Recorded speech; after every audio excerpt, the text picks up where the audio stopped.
ఇక చాలా అన్నం తిందు కానీ రానయ్యా. నాకు ఆకలిగా లేచి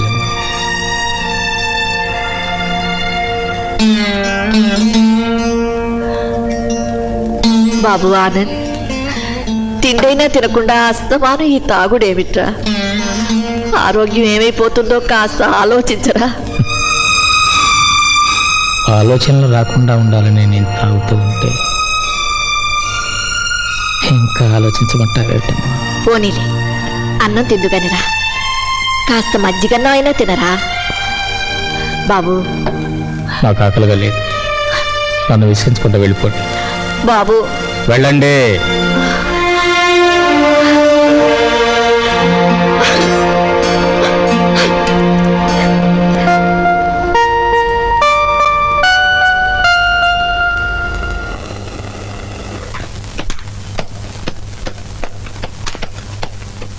అరే రాధమ్మ గారు, ఎంత పెందలాడ వచ్చేసారేంటండి?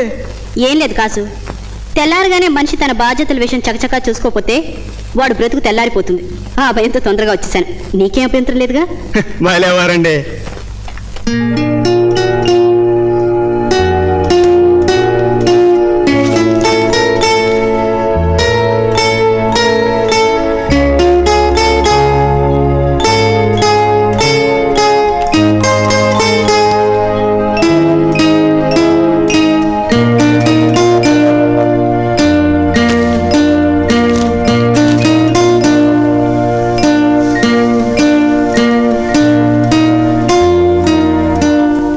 సార్ సార్,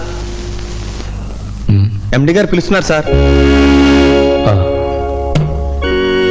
అంటే ఇవాళతో ఈ ఆఫీస్కి మనకు రుణం తీరిపోయి.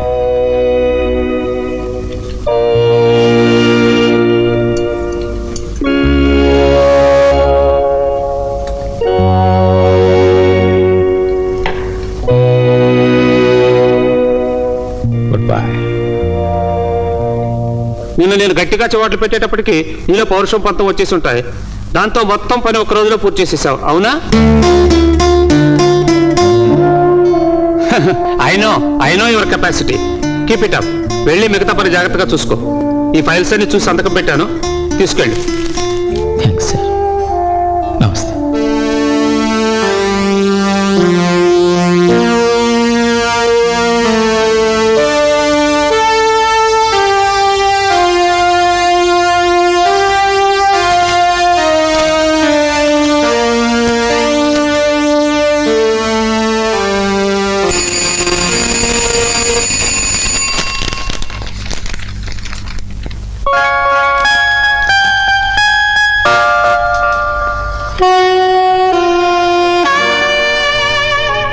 మేడం, చాలా థ్యాంక్స్. మీరు చేసిన సహాయాన్ని కృతజ్ఞతగా ఇంటికి వెళ్ళి ఇంకో రౌండ్ ఎక్కువ అవుతాను. బాయ్.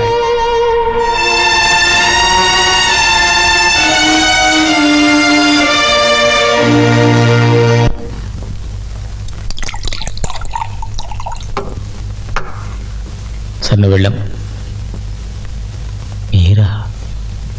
మీరు ఇక్కడికి ఎలా వచ్చారు? మేము పక్క వాటాలో ఉంటున్నాం. మా చెల్లె ఉండాలిగా. తను ఇంకా రాలేదు. మరి మా అమ్మ? ఉన్నారు, కానీ కొడుకు తాగే విస్కీలోకి కావాల్సిన మంచినీళ్ళు తన చేత్తో తీసుకొచ్చి ఇవ్వడం అంత దౌర్భాగ్యం మరొకటి ఉండదు కన్న తల్లికి. అందుకే ఆవిడ్ని ఉండమని చెప్పి నేను తీసుకొచ్చాను.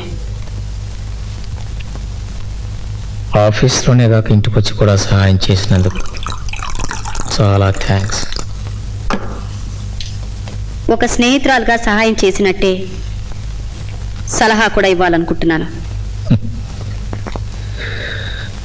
తాగుబోతులకు అందరూ ఇచ్చే సలహా ఒక్కటే, తాగుడు మానేయమని. అంతేగా? అవును. అగాధంలో దూకేవాణ్ణి ఆగమని, ఆత్మహత్య చేసుకునేవాణ్ణి వద్దని, తాగి పాడేయేవాణ్ణి మానేమని వాళ్ళ మంచి కోరేవాళ్ళు సలహా ఇచ్చే తీరుతారు. ఈ లోకంలో అన్నిటికంటే తేలికైన పని మరొకరు సలహా ఇవ్వటమే. కాకపోతే ఇతరుల సలహా ఇచ్చి పెద్ద మనుషులు ఒక్క విషయం గుర్తుంచుకోవాలి. ఎవడో తనకు తానుగా తన జీవితం నాశనం చేసుకోవాలని, తన పతనమైపోవాలని కోరుకోడు. కాకపోతే విధి పరిస్థితుల ప్రభావం చుట్టూ ఉన్న మనుషులు తన జీవితాన్ని దెబ్బతీసినప్పుడు ఒక్కొక్కడికి ఒక్కో అలవాటు అవుతుంది. నాకు ఇదేంది. అదే నిజమైతే నాకు పోయింది, నేను తాగుతాను. అవును, మీలాగే నాకు తండ్రి లేడు, మీలాగే వయసు మళ్ళిన తల్లుంది, మీలాగే నాకు పెళ్లి జరగలేదు, మీలాగే ఉద్యోగం మీద వస్తున్న డబ్బుతో బ్రతుకుతున్నాను. ఒక రకంగా మీలాంటి మనిషిని కనుక మీలాగా నేను తాగొచ్చుగా.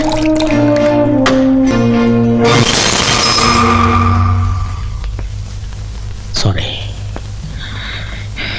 ఆడపిల్లని మీరు ఇలా తాగటం నేను భరించలేకపోయాను. మనసు, మమత, కష్టం, కన్నీళ్లు అన్నీ కూడా ఆడమగకి సమానమే. కనుక మీరు తాగినప్పుడు అదే పరిస్థితిలో ఉన్న నేను తాగడంలో తప్పే ఉంది? తప్పు ఉందని మీరంటే మీరు చేస్తున్నది కూడా తప్పేనని నేను అంటాను. చూడండి, నా గత జీవితాన్ని గురించి, గతంలో నా గుండెకు తేలిన గాయాన్ని గురించి మీకు సరిగ్గా తెలియదు. ఆ గాయం మానకపోవడంతో నా గతాన్ని మర్చిపోలేకపోతున్నాను. తప్పనిసరి తాగుతున్న నన్ను మీ మాటలతో మరింత బాధ పెడుతున్నారు. నేను మిమ్మల్ని బాధ పెట్టింది మీరు బాగుపడతారేమోనన్న ఆశతో. కొడుకుని తల్లి దండించి బాధ పెడుతుంది, వాడు బాగుపడాలని. రోగికి డాక్టర్ ఇంజెక్షన్ ఇచ్చి బాధ పెడతాడు, వాడు కోలుకోవాలని. నేను మిమ్మల్ని బాధ పెట్టింది మీరు బాగుపడాలని. సారీ, బాగుపడాలని, జీవితాన్ని అందంగా తీర్చిదిద్దుకోవాలని నాకు ఆశ లేదు, ఆలోచన లేదు. లేదు అనుకోవడం చేతకంతనం అవుతుంది. ఆ లేనిది సంపాదించుకున్నప్పుడే బ్రతుక్కి ఒక సార్థకత ఉంటుంది. చూడండి, జీవితం చాలా విలువైనది. ఒకసారి పోగొట్టుకున్నది తిరిగి పొందలేం. గతంలో ఏదో జరిగిందని భవిష్యత్తును పాడు చేసుకోకూడదు, మర్చిపోవడానికి ప్రయత్నించాలి. ఎదురు దెబ్బలకు తట్టుకుని ముందడుగు వెయ్యాలే తప్ప ప్రవాహం లాంటి బ్రతుకు ఆగిపోకూడదు. మీకు చెప్పే అధికారం, అర్హత నాకు లేకపోవచ్చు, కానీ మనిషిగా చెప్పడం నా బాధ్యత కాబట్టి చెప్పాను. తప్పుగా అనుకోకండి.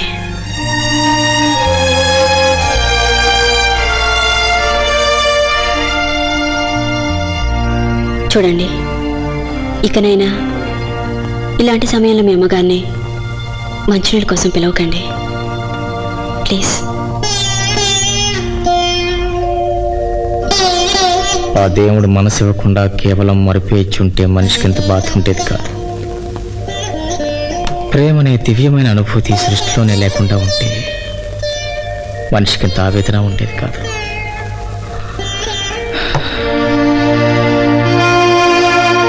అనుక్షణం కళ్ళ ముందు మెదిలే ఆ ఘట్టాన్ని ఎలా మర్చిపోగలను?